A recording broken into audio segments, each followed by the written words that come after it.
Merci beaucoup, and now in English.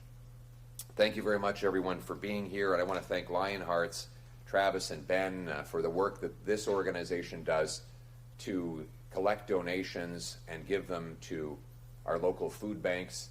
I'm guessing the local demand is pretty high these days.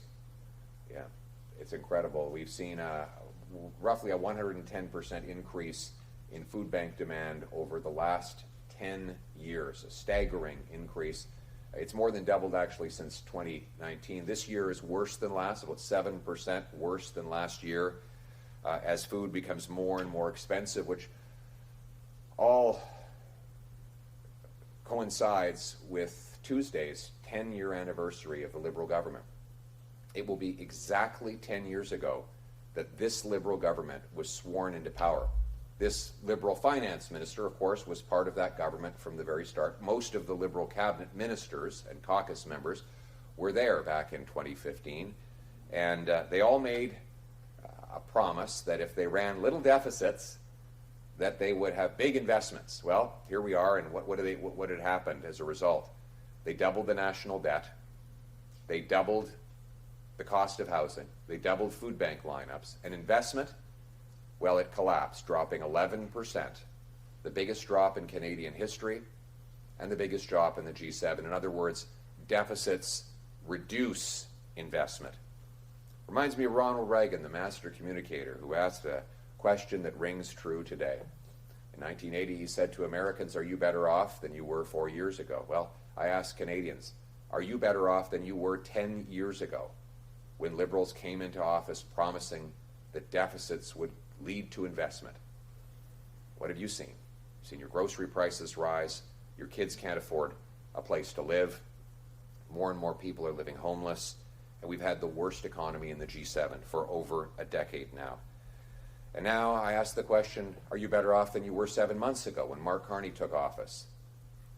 Well, he's doubled the deficits, inflation has gone up, food bank lineups have grown, home building is down, and we have the worst economy in the G7.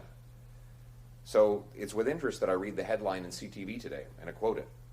Carney signals he's prepared to fight an election over next week's budget. Why does the Prime Minister, this costly Prime Minister, want a costly election now? Why? Well, the answer is Mark Carney needs a costly election on his costly budget to distract from all of his broken promises. Let's recap them quickly. He promised to have the fastest G7 economy. He promised to have the fastest growing economy in the G7. He's delivered the fastest shrinking economy in the G7. He promised to double home building. Home building is expected now to drop by 13%, according to his own housing agency. He promised he'd be judged by the prices at grocery stores. They're rising twice as fast as the Bank of Canada's target. And 7% more Canadians will go to food banks this year than last. In fact, food prices have risen so much that there's 100% more food bank demand than there was in 2019 before COVID. He promised that he could handle Donald Trump. That's a quote. Another quote, that he would negotiate a win, that he would have a deal by July 21st. No deal, no win, no elbows, no jobs. In fact, President Trump has since doubled tariffs on Canadian goods, and Mr. Carney has now embarrassed all Canadians by apologizing for an ad that he had earlier approved. His weak leadership forced provinces to step up with their own campaigns to reach the Americans, and after they did that, and Mr. Carney approved of it, he then went groveling and offering an apology, with the result being no deal, no wins, and Canadians are losing their jobs. We cannot trust Mark Carney abroad, and we cannot afford him at home. Carney wants to blame all of these broken promises and many more that will become evident over the next several months on a costly election. He wants to claim that the reason he couldn't do any of the things that he promised during the election was because there was yet another election. Let me illustrate the bad faith and the costly approach on which he has been operating. I came to him in good faith, in a spirit of hope, and offered ideas for an affordable budget and an affordable life. I said, Mr. Carney, Why don't we get rid of the industrial carbon tax on home builders and farmers so that we can have affordable food and houses?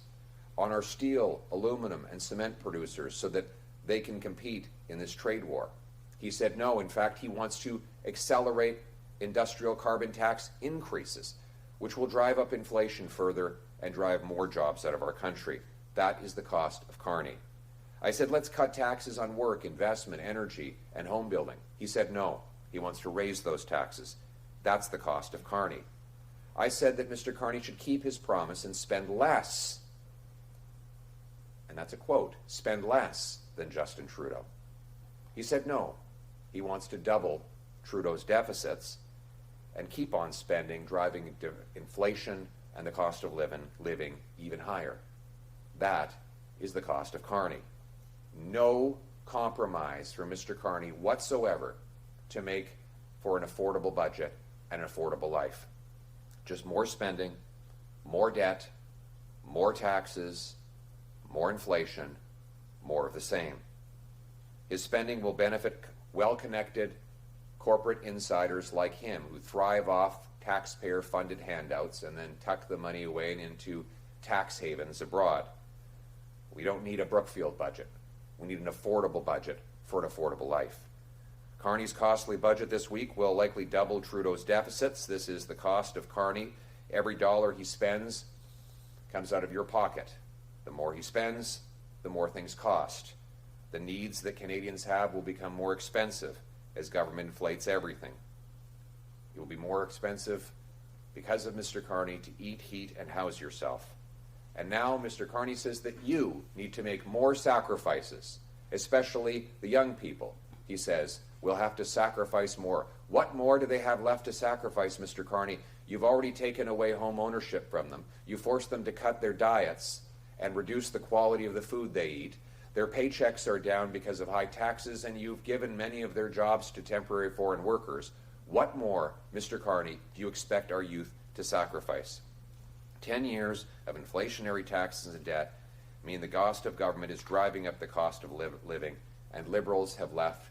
Empty Liberal promises have meant empty bank accounts, empty fridges, and empty stomachs for Canadians. So my message today for those hungry Canadians, those who are hungry for an affordable life, is you don't have to live like this. You have sacrificed enough. You deserve to have hope, jobs, and homes. Hope, jobs, and homes in an affordable Canada. I believe that this is possible because that was the country that we always had. We as Conservatives, we're going to continue to fight for an affordable budget. And we're not giving up. Our message is that our hand is still extended, and there's still 2 days for Mr. Carney and the Liberals to reverse their costly, promise-breaking ways. Introduce an affordable budget. We would support and vote in favor of eliminating the industrial carbon tax to bring down the cost of living and to unlock our economy. We would vote for eliminating the capital gains tax on reinvesting in Canada. We would vote for lower tax on energy, home building, work, and investment. We would vote to get rid of all of the hidden taxes on foods so that Canadians can afford to eat, heat, and house themselves. We would vote to end the inflation tax by capping the deficit. That's what we're fighting for, because we want a hopeful future for all Canadians, a future that is affordable, a future that allows everyone who works hard to enjoy a nice home, delicious, nutritious food, meat and potatoes on the table every night, living on a safe street under our proud flag. Thank you very much. We will now take questions from the media. Please identify yourself and your outlet. Hi, Mr. Poilievre. JP Tasker from CBC News. How are you doing? Very well. Well, and I would have been better if the game had gone differently last night. I know. I'm a little bummed out myself. Did you stay up and watch the whole thing? I did. Yeah, you look like you could use a coffee like me. Yeah. It wasn't great. Yeah. Well, I'd say it was great, but it was just not the ending we wanted. But what a hell of a season. I think we have to give the team great credit for uniting all Canadians around this incredible sporting event. I was never a baseball fan, I'll be honest. I grew up a football and a hockey guy. But since October, I have been a very loyal, unflinching fan to the Blue Jays, and I want to thank them for all they did to give us an exciting and thrilling World Series. Do you want an election before Christmas? We want an affordable budget that will give Canadians affordable life before Christmas. That's my priority. We shouldn't be playing, Mark Carney shouldn't be playing games and trying to force an election. He should be sitting down with us. I'm willing to work all through the night, tonight and tomorrow, to come up with an affordable budget that will make an affordable life for Canadians. But we will not vote to raise grocery prices and increase housing costs as the Liberals have done over the last decade. Canadians cannot afford any more Liberal sacrifices. So my message is one of, let's bring in a budget that's affordable so that we can have hope, jobs, and homes for all Canadians. Next question. Mr. Poilievre, Bill Curry from the Globe and Mail. We're standing here in Stittsville, the riding of Carleton that you formerly held. Two related questions. Are you committed to running here in the next federal election? And secondly, during this campaign, there's a lot of public servants who live in this riding. Bruce Fanjoy focused on the Liberal campaign promise to cap, not cut the public service. And yet we're seeing signals from Mr. Champagne that there will be overall reductions, possibly tens of thousands, in terms of lowering the size of the federal public service. Is that something you support? Well, I'll let you know when I have news for you on the first point. On the second point, though, we have too much bureaucracy. Over this costly Liberal decade, they've increased the size of the bureaucracy by 50%, and they've doubled the spending on consultants to do the jobs that public servants are supposed to be doing. I was very honest during the last election. We need to cut bureaucracy and consultants. Might not have been a popular position, but it's the only way that we're going to bring down the deficits, the inflation, and the cost of living. So far, though, despite all the grandstanding from Mr. Carney, the letters he sent around to his ministers and leaked to the Globe and Mail, spending on bureaucracy is actually up an astonishing 8% in less than a year. So Mark Carney has a more costly bureaucracy than the inflated one that Justin Trudeau left behind. And we need to go in exactly the opposite direction with less bureaucracy, less consultants, lower costs. That is that way that we can bring down taxes, debt, and inflation. Thank you. Next question. Hello, Anya Kudadeglia from the Canadian Press. I wanted to get your reaction to the Nova Scotia's government response to the Supreme Court decision that came out last week, striking down mandatory minimums for child pornography. Basically, the Nova Scotia Justice Minister says they have grave concerns and they want the Liberal government to take action. So what's your response, and what would you like to see the Liberals do? Thank you. Great question. I was really disgusted with this ruling. The two convicted pedophiles in question contributed to the torment and torture of literally hundreds of kids. One of them had 377 pornographic images of children between 3 and 6 years old. Another had hundreds of videos of children, I think between the ages of 5 and 10. That is the age range of my children. And let us be clear, this is not a victimless crime. The monsters who look at this material create a profit motive for literally hundreds of kids to be tortured and humiliated in videos that may circulate for the rest of their lives. They will never recover from this trauma. And yet, these two perverts are going to get out of jail in a year and 9 months. Frankly, those sentences were far too low. And now the court says that some other users of child pornography should be able to get out in less than that time. This is insane. It's nuts. And quite frankly, should Canadians make me their Prime Minister, I will use the notwithstanding clause, and I will bring in mandatory prison sentences for users of child porn that are far higher than the ones that were already in place. In other words, the mandatory minimums I will institute using the Charter of Rights and Freedoms will be far, far tougher than the ones the court just shut down. And finally, I will do that to uphold the Charter of Rights and Freedoms, because those hundreds of kids, they have charter rights. And I'm more worried about the charter rights of our children than I am about these perverts and pedophiles. Next question. David Aiken, Global News. Welcome back to Stittsville. Mr. Poilievre? I wanted to hold it close to your house, David, so that Yeah. you didn't have to It's drive very close. far. Thank you. I But I appreciate still haven't got my invitation over to your place for a morning coffee. I might be more perky if you had done that. We have lots of Halloween candy left over. The sugar might help. There you go. Coming back to the budget, lowering taxes is great for people who pay taxes, and that's often middle and higher income. Thinking about the kind of people who'd use this food bank, lower income Canadians who may not benefit from lower taxes in a big way, are there some other affordability measures that a conservative government or that conservatives might advocate now, specifically aimed at the folks who might use this place? Yes, absolutely. I want to cut the worst, most immoral tax of all, the tax that targets the poorest people the most, and that is the inflation tax. Inflation happens when governments print money and bid up the cost of everything people buy. It is proven beyond any doubt that the poorest people suffer the most as a result of inflation because they do not have assets that insulate them from the rising cost of living.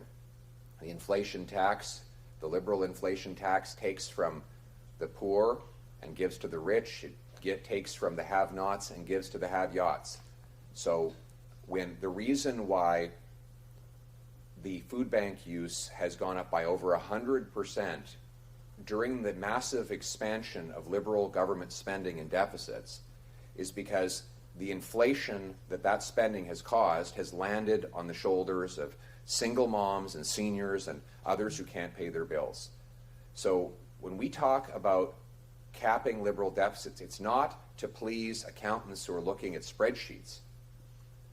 It's to stop inflation so that the working poor, the people who get out of bed every day and work hard for not a lot of money, will at least preserve the purchasing power of their dollar. Also, let's get rid of the industrial carbon tax, which again, driving up energy costs will drive up the cost of living on the poorest people. We can't allow that. Our working poor in this country cannot afford more expensive energy. You want to defeat poverty, there's the two best ways to do it is to have strong money that buys affordable food, homes, and fuel, and abundant, affordable energy for all. That's how we're going to make this a poverty-free nation. Next question. Do you think it was appropriate for the Prime Minister to apologize to Trump for the Ontario ad? And if not, what would you have done in that scenario? Well, first of all, I would have provided this strong leadership so that provinces did not have to all run off in their own direction. Now, we don't see a variety of different governors in the U.S. being forced to run ads in Canada or do their own diplomacy. We see that because Mark Carney has been weak, indecisive, he has no plan, and he's broken all of his promises. So the provinces have been left with no choice but to fill the void that Carney's weak leadership has left behind. And then Mr. Carney has been very duplicitous. He approved the ad, and then he condemned the ad, and then he apologized for the ad. He embarrassed himself and regrettably the whole country, and we can't trust Mark Carney abroad. We can't afford him here at home. Thank you. We have time for a final question. On the budget, Don Davies, the NDP interim leader, said today that one option for the party is that they might abstain. The Bloc said they are ruling that out as an option. For Conservative MPs, is abstention an option on the budget vote? Well, before I answer that, you live around here as well, don't you? Oh, you're not in Stittsville anymore. Okay. I didn't have to leave. The reality is that we're going to show up and do our jobs to fight for an affordable budget. We'll be there on Tuesday to see what the government puts in. We don't need a higher cost of living through a higher costed budget. We need an affordable budget for affordable lives for all Canadians, and that's what we're going to be fighting for. But I can't tell you any more than that till I see the thing. Thank you. This concludes today's. All right. Thanks, everyone, for being here. Thank you.